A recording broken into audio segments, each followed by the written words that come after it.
We're watching a three-team free agent war for Kyle Tucker, a battle that has captivated the baseball world.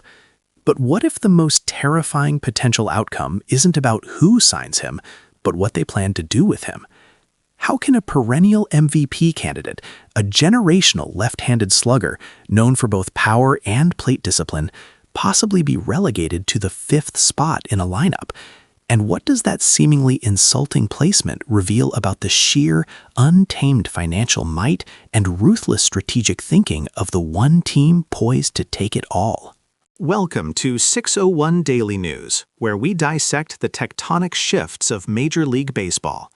Today, we confront the reality that the Kyle Tucker sweepstakes isn't just a bidding war, it's a strategic negotiation layered with luxury tax evasion and perhaps the most bizarre yet genius lineup prediction ever conceived.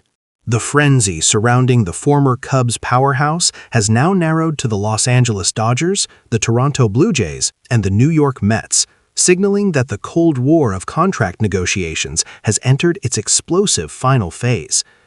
As former GM and MLB Network columnist Jim Duquette noted on his social media, the real drama isn't the meeting, it's which of these three is ready to significantly sweeten the pot to separate themselves from the pack. It's a silent, high-stakes money game playing out beneath the surface. But the true spectacle, the moment that truly broke the internet, was the Dodgers' proposed lineup should Tucker don their blue uniform. Dodgers-centric media outlets wasted no time in unveiling this monstrous, almost fictional scenario. Shohei Ohtani batting leadoff, followed by Mookie Betts at 2, Freddie Freeman at 3, Will Smith at 4, and then, inexplicably, Kyle Tucker slotted into the number 5 spot. Following him are other established stars, creating a depth chart that one observer rightly dubbed a video game roster brought to terrifying life. This projected fifth-place slot for a player who, in any other organization, would be the undisputed cornerstone of the top 4 underscores the utterly abnormal level of talent the Dodgers possess. But make no mistake, this is not an accident or an oversight. It is a calculated, cold-blooded tactical decision. The strategic reasoning behind placing a star of Tucker's caliber at 5 is threefold, reflecting the meticulous engineering of the Dodgers' war machine. First, and perhaps most crucial in the modern game, is maintaining the left-right balance, the zigzag alignment designed to torture opposing managers and bullpens. The anticipated order goes left-right-left with Ohtani, Betts, and Freeman. Smith, a right-handed slugger, stabilizes the cleanup spot. Placing Tucker, a potent left-hander, at 5 reintroduces the left-handed threat, ensuring no opposing pitcher can settle into a groove. This is followed by a right-handed presence, creating an ideal, punishing ebb and flow. Second, and a team mantra now, is maximizing plate appearances for the face of the franchise, Shohei Ohtani. Every single strategic arrangement is designed to get Ohtani more opportunities to get on base and drive in runs. This isn't just about run production, it's about maximizing the return on their foundational investment. But the third reason provides the sharpest counter-argument to anyone claiming Tucker is being slighted: the cold, hard historical data of Freddie Freeman. While Tucker's career statistics are stellar, a .273 batting average and a .358 on-base percentage, they simply pale in comparison to Freeman's established dominance. Freeman's career average hovers near 300, coupled with an astonishing career OBP of .386. When faced with a track record of that magnitude, even a superstar like Tucker must logically accept a position lower in the order. As one veteran scout remarked, the decision to put Tucker at 5 isn't based on his present skill. It's based on Freeman's decade-long undisputed superiority. The Dodgers' starting 9 is simply playing in a different universe. Yet the on-field positioning is only half the story. The real power play is happening in the financial arena. The negotiations have reportedly taken a massive swing in the Dodgers' favor due to emerging reports that Tucker might be willing to accept a high AAV short-term deal, perhaps 3 years. Why is this short-term solution ideal for the Dodgers? The answer lies entirely in the complexities of the MLB luxury tax, or competitive balance tax. The Dodgers are already deep into the highest penalty tier, facing a staggering 110% tax rate on every dollar spent above the threshold. Securing Tucker on a long-term massive contract would exponentially increase their current tax burden, especially since the tax rates escalate with consecutive years over the threshold.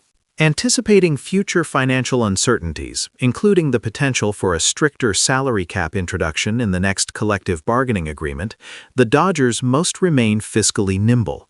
A 3-year deal allows them to absorb Tucker's immense talent now, pursue World Series dominance, and crucially, maintain financial flexibility post-2026 without crippling their long-term payroll structure. Financial strategist Dr. Lena Choi notes, the high AAV short-term deal isn't about saving money today. It's about maintaining flexibility and avoiding catastrophic tax inflation, ensuring they can reload without triggering penalties that would hamstring future decisions. This strategic maneuvering sharply contrasts with the approaches of the other two contenders.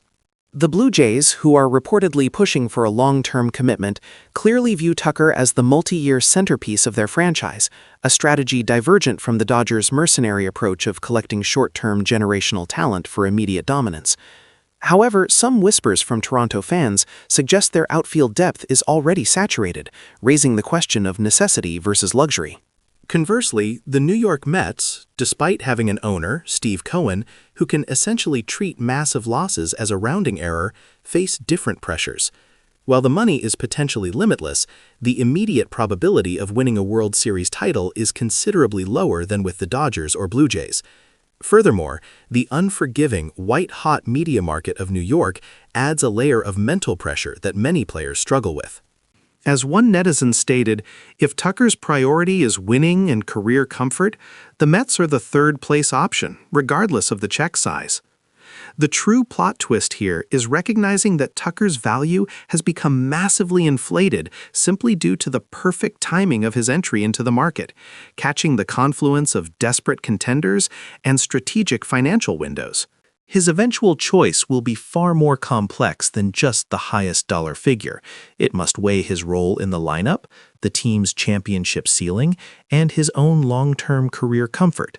Will the Dodgers secure the final jewel in their super team crown, creating a lineup so preposterously stacked that a star bat is relegated to 5th? Or will the Blue Jays push a massive long-term contract offer that forces the Dodgers to back off due to luxury tax concerns, fundamentally altering the balance of power in the American League? The conclusion of this saga will be the next major stroke in rewriting the map of Major League Baseball's power structure. This isn't just about one player moving, it's about the financial and strategic rules of the game being pushed to their absolute breaking point.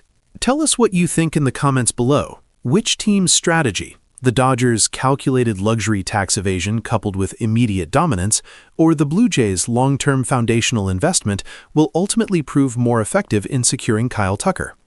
If you enjoyed this deep dive into the high-stakes world of MLB free agency, be sure to hit that like button, share this video with your fellow baseball fanatics, and subscribe to 601 Daily News for more analysis that goes beyond the box score.